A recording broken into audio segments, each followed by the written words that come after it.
रुक जाए एक सेकंड, अनाउंस करने दे। हाय गाइस, वीडियो की जाने जाने से पहले हम आपको बताते चले कि हम आपके लिए लेके आए एक मुनफरिद चैनल द रिएक्शन हब। इसको सब्सक्राइब करें, चैनल का लिंक वीडियो के नीचे मौजूद है, डिस्क्रिप्शन में जाइए और सब्सक्राइब कीजिए।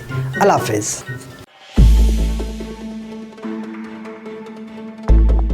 अस्सलामुअलैकुम। वज़ीर आज़म इमरान खान की साबिक मुशीर इत्तलात फिरदौस आशिक अवान का सियासी सफ़र मुश्किलात से दो चार हो रहा है। देही इलाके के गैर सियासी खानदान से ताल्लुक़ रखने वाली खातून डॉक्टर दहकानी लहजे में बेतकान गुफ्तगू करने के हवाले से जानी जाती हैं। 27 अप्रैल को फिरदौस आशिक अवान से मुआविन खसूसी इत्तलात का ओहदा वापस ले लिया गया था और उनकी जगह साबिक DGISPR लेफ्टिनेंट जनरल रिटायर्ड को ये ओहदा दे दिया गया था। साथ ही BDI रहनुमा सेनेटर शिबली फराज को वजीर इत्तलात और नशियात का कलमदान सौंप दिया गया था। फिरदौस आशिक अवान से ओहदा वापस लेने के बाद से लेकर अब तक हर रोज एक नया पेंडोरा बॉक्स खुलता जाता है। मीडिया रिपोर्ट्स के मुताबिक फिरदौस आशिक अवान को करप्शन और इख्तियारात के बेजा इस्तेमाल के बिना पर ओहदे से हटाया गया था। साबिक मुआविन खसूसी बराए इत्तलात डॉक्टर फिरदौस आशिक अवान ने करप्शन से मुताल्लिक खबरों की तरदीद करते हुए कहा था कि वजारत से हटाए जाने के हवाले से मीडिया पर चलने वाली मनगढ़ंत खबरों में लगाए गए बेबुनियाद इल्जामात की सख्ती से तरदीद करती हूँ।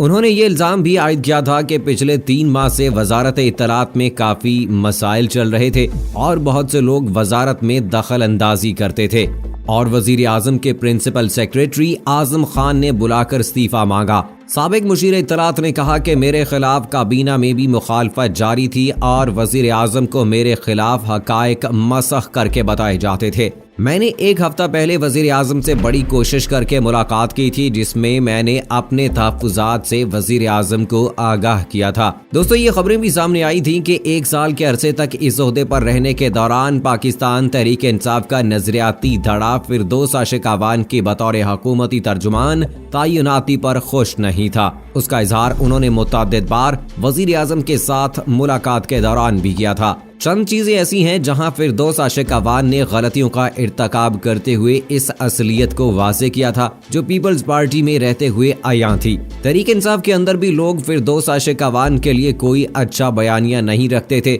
PTI अरकान इनको दूसरी जमात की खिलाड़ी और कारकर्दगी के लिहाज से नाअहल समझते थे। फवाद चौधरी का हालिया बयान इस हवाले से तमाम शुबहात दूर कर रहा है कि वफाकी वजीर साइंस टेक्नोलॉजी फवाद चौधरी ने दावा किया है कि फिरदौस आशिक अवान ने लॉबिंग के जरिए वजारत हासिल की थी और उनमें वजारत इत्तलात संभालने की अहलियत नहीं थी।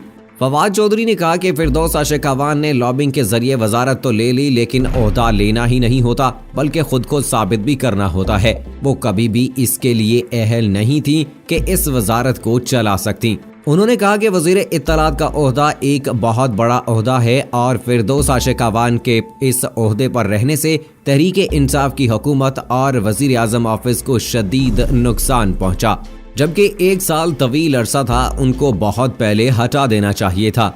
याद रहे कि फिरदौस आशिक अवान से पहले फवाद चौधरी वजीर इत्तलात के ओहदे पर बराजमान थे। इस हवाले से फिरदौस आशिक अवान के ओहदे से बरतरफी पर उनको सबसे ज्यादा खुशी थी और अब उनके हालिया बयान ने फिरदौस आशिक अवान की बतौर इत्तलात इनकी तकर्रुरी पर नापसंदीदगी को आया कर दिया है। एक तरफ फिरदौस आशिक अवान की बरतरफी ने इल्जामात और बयानात की भरमार का नया सिलसिला शुरू किया हुआ है, तो दूसरी तरफ फिरदौस आशिक अवान एक और सियासी पार्टी से राब्ते बढ़ाने की कोशिश में है। उन्होंने ओहदे से महरूम होने के बाद पीपल्स पार्टी से राब्ते बहाल करने की कोशिश तो की, बिलावल भुट्टो की तरफ से कोरा जवाब मिल गया। दूसरी तरफ फिरदौस आशिक अवान ने ऐसी खबरों की तरदीद करते हुए कहा है कि बिलावल भुट्टो से मुलाकात की खबरों की सख्ती से तरदीद करती हूँ। बेबुनियाद और मनगढ़ंत खबरें फैलाने वाले अपनी अहमियत बनाना चाह रहे हैं। वजीर आजम इमरान खान की क़यादत में अवाम के हकूक़ की जिद्दोजहद जारी रखूंगी। उनकी तरदीद के बावजूद ज़राए का कहना है कि फिरदौस आशिक अवान ने ओहदे से फारिग होने के बाद सियासी राब्तों और मुलाकातों का सिलसिला शुरू कर दिया है और इस हवाले से जब उन्होंने पीपल्स पार्टी के चेयरमैन बिलावल भुट्टो जरदारी से मुलाकात के लिए कोशिशें शुरू की तो बिलावल भुट्टो जरदारी ने मिलने से साफ इनकार कर दिया। अगर फिरदौस आशिक अवान की पीपल्स पार्टी से ताल्लुक की बात की जाए तो उनकी पैदाइश इस घराने में हुई जो पीपल्स पार्टी की शनाख्त था। उनके वालिद आशिक हुसैन अवान मंजे हुए सियासतदान और पाकिस्तान पीपल्स पार्टी के पुरजोर हामी थे। बल्कि ये कहना गलत ना होगा कि वही पीपल्स पार्टी की शनाख्त और पहचान थे।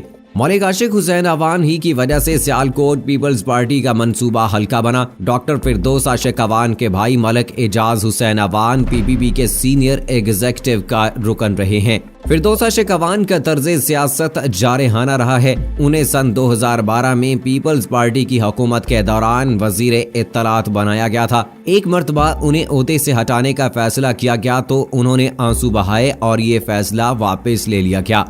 वो वक्त भी था जब पीपल्स पार्टी की हुकूमत थी और डॉक्टर फिरदौस आशिक अवान असेंबली में रोती नजर आई कि उनकी किसी बात पर तवज्जो नहीं दी जा रही। वो जरा उनकी सुनने से इनकारी हैं और इस सब पर इनका सबसे ज्यादा मजाक खुद पीपल्स पार्टी वालों ने ही उड़ाया और अब फिरदौस आशिक अवान फिर उन्हीं से राब्ते कर रही हैं।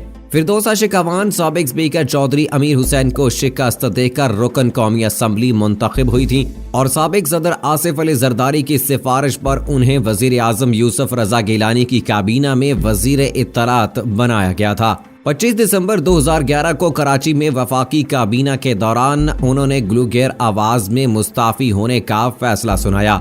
इस वक्त वजीर आजम यूसुफ रजा गिलानी जो काबीना इजलास की सदारत कर रहे थे, उन्होंने अपनी वजीर इत्तलात की जानिब से इस फैसले पर किसी किस्म के रद्द अमल का इजहार नहीं किया, जबकि काबीना के तमाम मराकीन ने मुकम्मल खामोशी और लाताल्लुकी का मुजाहरा किया।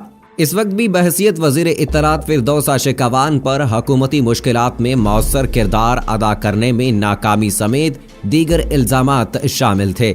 पीपल्स पार्टी से अलहदगी इख्तियार करने के बाद उन्होंने मई 2017 में नथिया गली में तहरीक इंसाफ के चेयरमैन इमरान खान से मुलाकात की और तहरीक इंसाफ में शमूलियत का ऐलान किया, जबकि इमरान खान ने तहरीक इंसाफ के परचम की बनी हुई चादर फिरदौस आशिक अवान को उड़ाई थी।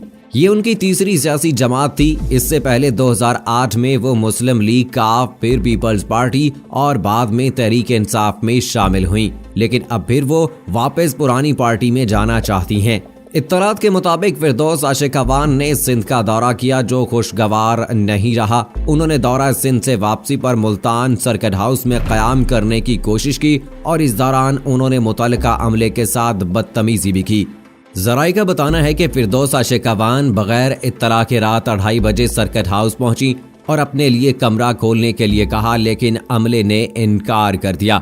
इसके बाद अमले ने डिप्टी कमिश्नर को शिकायत की एक लंबी फहरिस्त भेजी। डिप्टी कमिश्नर ने भी फिरदौस आशिक अवान के तर्ज अमल पर बरहमी का इजहार किया, जबकि हसास इदारों ने इनके बर्ताव पर हुकूमत को एक रिपोर्ट भेजी है। रिपोर्ट जो भी हो, ऐसा महसूस होता है कि सियासी जमातों में लुढ़कती इस खातून सियासतदान को शायद अब किसी सियासी जमात में इतनी अहमियत ना मिल सके जो इक़्तिदार में भी आ जाए और उन्हें वजारत का मनसब भी हासिल हो सके। दोस्तों, पाकिस्तान में ऐसे बहुत सारे सियासतदान हैं जिन्होंने एक पार्टी नहीं बल्कि मुख्तलिफ पार्टियों में मुख्तलिफ दौरों में जो है शमूलियत इख्तियार की, लेकिन कोई कामयाब हुआ तो कोई नाकाम हो गया। अगर पाकिस्तान के मौजूदा वजीर खारजा शाह महमूद कुरैशी की बात की जाए तो दोस्तों आपको याद होगा कि ये भी पाकिस्तान पीपल्स पार्टी का हिस्सा रहे हैं, लेकिन अब पाकिस्तान तहरीक इंसाफ में शामिल होकर पाकिस्तान के वजीर खारजा हैं। इसके अलावा दोस्तों अगर बात की जाए तो बहुत सारे ऐसे नाम आपको मिलेंगे जो पहले दौर में कभी परवेज मुशर्रफ के साथ, कभी काफ लीग के साथ, कभी नून लीग और कभी पीपल्स पार्टी के साथ, और अब वो पाकिस्तान तहरीक इंसाफ के साथ हैं। लेकिन बात दरअसल ये है कि पार्टी बदलना अलग बात, लेकिन अगर अपने हलके में काम करवाए जाएं, अपनी आवाम के फायदे के लिए मेहनत की जाए, स्ट्रगल की जाए, अपने जाती मफादात को भुलाकर अपनी आवाम के लिए मेहनत की जाए, तो यकीनी तौर पर यह बात कही जा सकती है कि कोई भी सियासतदान कामयाब हो सकता है। इसी तरह से दोस्तों एक और नाम है नदीम अफजल चंद, जिनका नाम पिछले कुछ दिनों में मुख्तारिया के नाम से बड़ा हिट रहा। उनकी इस ऑडियो लीक होने के बाद वो दोबारा फिर से मंजर आम पर आ गए। अगर उससे पहले की बात की जाए तो ये भी पाकिस्तान पीपल्स पार्टी का हिस्सा रहे हैं, लेकिन फिर उन्होंने पाकिस्तान तहरीक इंसाफ को ज्वाइन कर लिया, लेकिन मुख्तलिफ टीवी चैनल्स पर बड़े महदूद प्रोग्राम्स में शमूलियत इख्तियार करते थे। लेकिन अचानक उनकी एक ऑडियो जो है वो सोशल मीडिया पर वायरल हो गई और जिसने शोहरत भी पाई। इस हवाले से उनसे मुख्तलिफ सवालात भी किए गए, लेकिन उन्होंने सिर्फ एक मजाक के तौर पर कह दिया कि मैंने अपने दोस्त को समझाने की खातिर ऐसे अल्फाज इस्तेमाल किए थे। हम पंजाबी लोग इस तरह के अल्फाज इस्तेमाल कर लेते हैं। पंजाबी जुबान में जो तासीर है शायद वो दूसरी जुबानों में हमें कम ही नजर आती है और इस तरह के अल्फाज से शायद अपनी बात को ज्यादा बेहतर तरीके से कन्वे किया जा सकता है। तो दोस्तों, आपको ऐसे और बहुत सारे नाम मिलेंगे जो माजी में किसी और पार्टी के साथ थे, लेकिन अब हालिया दौर में वो किसी और पार्टी के साथ, कभी वो हुकूमती अरकान की बात की जाए या फिर अपोजिशन की बात की जाए। लेकिन अब जहां तक बात है फिरदौस आशिक अवान की, तो उनकी नैया लड़खड़ाती नजर आती है, क्योंकि दोस्तों ये काफी मुश्किल हो जाता है कि जिस पार्टी में रहकर आपने इलेक्शन जीता, एक मनसब पर रही और उसके बाद उस पार्टी को छोड़कर नई पार्टी में शामिल हुई, तो अपनी ही पुरानी पार्टी की बुराइयां करना काफी मुश्किल होता है। लेकिन इनको जो है वो डिफेंड भी करना पड़ता है। उन्होंने किया, फिर उन्होंने पाकिस्तान तहरीक इंसाफ में शमूलियत इख्तियार करके ये सारा काम किया, लेकिन अब जो है उनको इस मनसब से हटाया गया है। तो अब देखना होगा कि क्या वो किसी दूसरी पार्टी में शमूलियत इख्तियार करती हैं या पाकिस्तान तहरीक इंसाफ का ही हिस्सा रहती हैं। दोस्तों, ये थी अब तक की लेटेस्ट अपडेट्स। मुझे इजाजत दीजिएगा। फी अमानिल्लाह।